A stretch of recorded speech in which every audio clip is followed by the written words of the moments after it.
시대를 넘어 새 시대로 윤석만의 안녕 대한민국.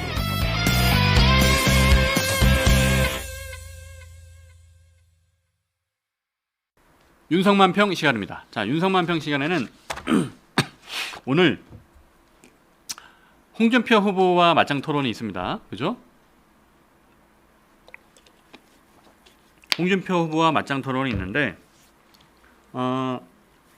우리 동료 시민 여러분, 시청자분들께서 이제 어떤 포인트를 가지고 이 토론을 좀 잘 봐야 될까 하는 거를 제가 좀 몇 가지만 한번 짚어드릴게요. 왜냐하면 이거 다 언론에 났던 얘기입니다. 신문에 다 났던 이야기인데 다 까먹었어요.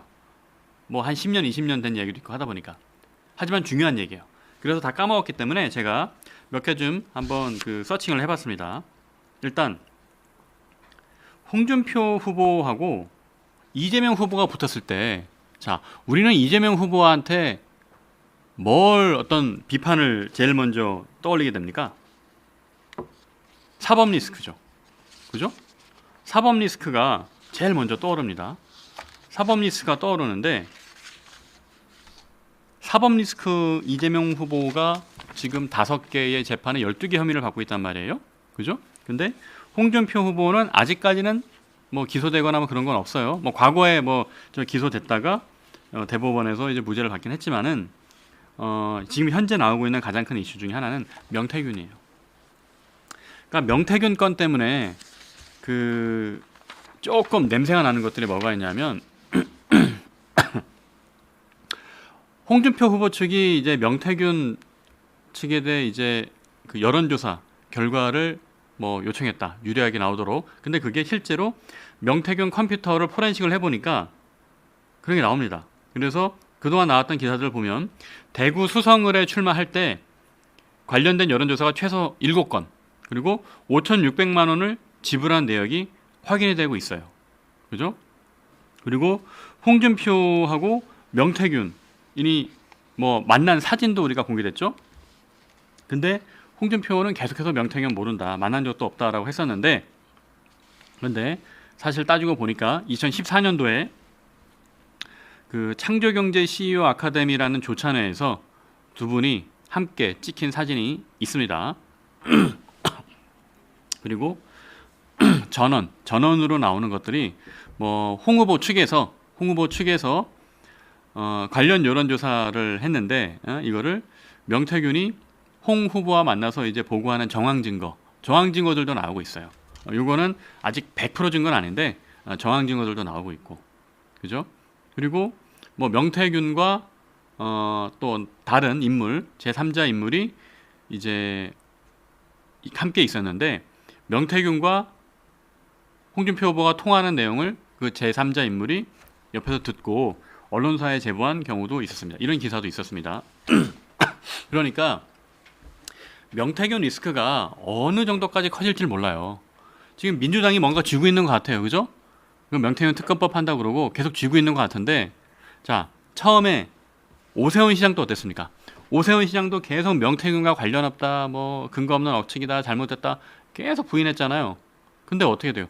하나씩 까이다 보니까 명태균하고 접점들이 늘어나는 거 아닙니까? 그래서 오 시장의 측근들, 뭐 그 부시장까지 가서 이제 조사받고 그런 겁니다. 그래서 이 홍준표 후보와 명태균 리스크가 민주당에서 어떤 식으로 공격을 해올지 모릅니다. 그죠? 그러니까 사실 민주당의 공격 스타일을 보면 과거에 김대엽 사건 있었죠. 김대엽 사건. 그 이회창 후보 때, 벌써 오래된 얘기지만은 그 김대엽 사건, 그 이회창의 아들 병역 문제, 나중에 알고 보니까 다 이거 거짓말이었잖아요. 근데 그때 이 병풍으로 얼마나 많은 폭풍이 몰아쳤습니까? 이걸로 표 엄청 깎였을 거예요. 그죠? 그러면 아마 민주당 이번에도 홍준표 후보가 국민의힘 최종 후보가 되잖아요. 그럼 명태균 관련해서 무지막지한 공세를 펼칠 겁니다. 진실이 무엇이든 간에 무지막지한 공세를 펼칠 거예요. 요만한 것도 이만하게 침서봉대 해가지고. 그러면 이 명태균 이슈 하나만으로도 홍준표 후보가 버텨낼 수 있겠습니까? 그죠? 버티기 쉽지 않을 겁니다. 자, 그리고 홍준표 후보 참 제가 그 원내대표 할 때 홍준표 후보 저 마크맨이었어요, 제가. 네. 그때가 언제였냐면 2009년인가 2010년인가 그랬습니다. 2009년인가 2010년인가 그랬는데 제가 직접 들은 것만 해도 여러 번이에요. 그 당시에 원내대표 할 때 그러면 이제 안에서 회의를 하거든요. 주요 당직자들이 모여가지고 회의를 하면 그때 이제 여성 의원들이 여덟 있었습니다. 여성 의원들이 여덟 있었는데 근데 그 여성 의원들한테 예를 들어서 같은 의원이잖아요. 의원이면 뭐 저한테 부른다. 그럼 윤 의원, 뭐 김 의원 그래도 이렇게 불러줘야 그게 매너 아닙니까? 그죠? 아니면은 뭐 정말 내가 친한 사이다. 너무 뭐 저 학교 선후배고 정말 뭐 한 30년 동안 안 사이다. 그러면 사적인 자리에서 정도만 성만아 정도 할 수 있죠. 그러나 공적인 자리에서는 그러면 안 되잖아요. 근데 홍준표 원내대표가 당시에 여성 의원들한테 뭐라 그랬냐면 얘 가시나야 가시나 그랬어요. 가시나라고.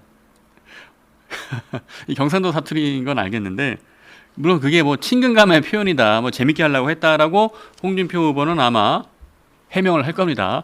안 봐도 뻔해요. 그거 막 씩 웃으면서 그거는 내가 재밌으려고 한 거지. 농담이지. 원래 친하다. 뭐 이런 식으로 해명할 겁니다. 이따 토론회 한번 보십시오.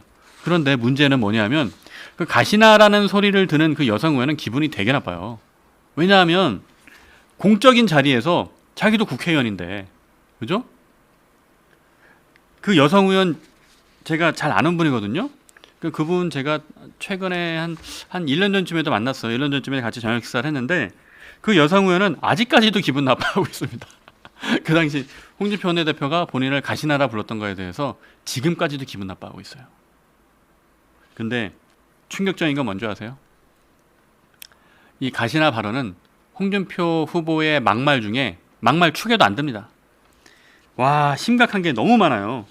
심각한 게 너무 많은데 대표적인 게 2017년도에 류호의 전 최고위원, 심지어 이분은 최고위원이에요. 최고위원. 당 지도부의 최고 지도부인 최고위원인 류호의 전 최고위원한테 여성 비하 발언해가지고 대법원에서 이게 위자료 같아요. 이제 위자료 같은데 위자료 300만 원에만 결정난 것 같습니다. 네, 위자료 300만 원을 주라고 법적으로도 문제가 있다는 거잖아요. 그죠? 자, 오늘은 벌써 3,700명, 3,800명 가까운 분들이 우리 동시접속자 수로 보고 계십니다. 자, 한동훈 후보가 이제 대세가 돼야 됩니다. 그래서 우리 시청자 여러분들도 그 대세와 함께 계속 성장해 주시기를, 상승해 주시기를, 많아지시기를 부탁드립니다. 자, 류호의 전 최고위원한테 뭐라 그랬냐면 제가 이게 방송 같았으면은 이게 지상파 방송이나 종편이나 이런 방송에 나갔다면 이거를 차마 제 입에 담기 어려웠을 건데 이건 근데 유튜브 아무리 유튜브라도 제가 이거 얘기를 해도 되나요? 제가 얘기를 해도 될지 모르겠네요. 너무 이게 수위가 세서 이거는 자세한 내용은 여러분들이 그 네이버를 한번 찾아보십시오. 네. 네이버에 찾아보면 이렇게 찾아보시면 됩니다. 자유한국당 류호의 전 최고위원을 향해서 혹시 우리 동료 시민 여러분 중에 찾아보신 분 있으면 이 채팅창에 좀 올려주시겠어요? 왜냐하면 이거 그래도 아무리 유튜브라지만 제가 그래도 논설위원까지 하고 또 메시지 총괄 본부장 역할을 맡고 있는데 제가 제 입에 담기가 너무 이게 격이 떨어지네요. 네, 이거 참 이재명 후보의 별명이 된 찢 발언과 거의 비슷합니다. 네. 그래서 류호의 당시 최고위원한테 비공개 자리에서 제가 키워드만 말씀드릴게요. 여자, 밤. 네, 여자, 밤. 네, 그렇게 이제 발언을 했습니다. 그리고 이를 해명하는 과정에서 어떤 게 있었냐면 그거 이제 성희롱 아니냐, 이런 식으로 비판이 있었겠죠. 그러니까 이건 제가 말씀드려도 될 것 같아요. 성희롱을 할 사람에게 해야지. 이건 무슨 뜻입니까? 그럼 류호의 전 최고위원은 성희롱을 할 사람이 아니라는 겁니까? 이게 무슨 막말이에요. 성희롱을 할 사람에게 해야지. 그럼 성희롱이라는 게 누구한테는 해도 되고 누구한테는 안 해도 되고 누구는 성희롱 당할 자격도 없고 그런 뜻인가요? 자, 홍준표 후보님 이 인식은 정말 잘못된 거예요. 이거는 만약에 다시 이슈가 되잖아요. 그러면 이번 어떤 토론회라든가 공개적인 자리에서 이 부분에 대해서는 정확하게 다시 한번 사과하고 사죄하고 넘어가셔야 됩니다. 이 그냥 농담이라고요? 농담일 수 없는 게 대법원에서 300만 원 위자료 판결이 났잖아요. 확정 판결이 났잖아요. 대법원에서 300만 원씩이나 주라고 한 건데, 그죠? 그러면 이게 말이 되는 거죠? 말이 되는 겁니까? 그리고 나서 나중에 이제 뭐 주막직 주모 이런 거 얘기해서 이제 그것 때문에 결과적으로는 대법원에서 300만 원 확정 판결이 난 겁니다. 이게 뭐 물론 비공개 자리였다고는 하더라도 비공개 자리였으니까 그 당사자만 아는 이야기겠죠. 당사자만 아는 얘기일 텐데, 근데 어쨌든 이 당시에 이거 언론 보도 엄청 많이 됐습니다. 이 성희롱 발언만큼은 이거는 정말 잘못된 거예요. 잘못된 거 아니겠습니까? 우리 홍준표 후보님, 제가 사석에서는 선배님이라고 부르기도 했었지만 우리 홍준표 선배님 그 옛날에 그 책에서 쓰셨던 돼지 발정제 사건 그 돼지 발정제 사건도 그건요 범죄입니다. 범죄입니다. 제가 말씀드리는 거는 그 당시에 이제 홍준표 후보님이 그거 내가 그런 거 아니다라고 얘기했는데, 내가 그런 거여서 문제가 아니라 그거를 누가 물어보지도 않는데 본인 책에 쓸 만큼 성인지 능력이 없다는 말씀을 드리는 겁니다. 성인지 능력이 없으니까 그거를 책에다가 돼지 발정제 써도 되겠지? 라고 생각을 한 거 아닙니까? 이게 말이 됩니까? 이런 분이 대통령이 되면 정말 국제사회에 나가서 실수할까 봐 두렵습니다. 그리고 홍준표 후보님 우리나라에서뿐만 아니라 트럼프 대통령한테도 막말하셨어요. 예, 그거는 제가 따로 언급하진 않겠습니다. 하여튼 이런 식으로 엄청난 막말들이 있었습니다. 이제 2011년에는 그 한나라당 당대표 경선 과정이었는데 나경원 의원한테 분칠이나 하고 화장이나 하는 최고위원은 이번 전당대회에서는 뽑아서 안 된다. 분칠이나 하고 화장이나 하는 최고위원, 이거 여성 전체를 모독하는 거 아닙니까? 물론 화장을 안 하는 여성들도 있죠, 그죠? 그러나 카메라 앞에 서야 되고 하는 경우에는 화장을 하는 분들이 더 많잖아요. 이거는 남성들도 마찬가지입니다. 요새는 남성들도 화장 많이 합니다. 그러면 분칠이나 하고 화장이나 하는 최고위원은 뽑아서는 안 된다? 이건 도대체 무슨 막말입니까? 이건 무슨 막말이에요? 이러면 안 됩니다, 진짜.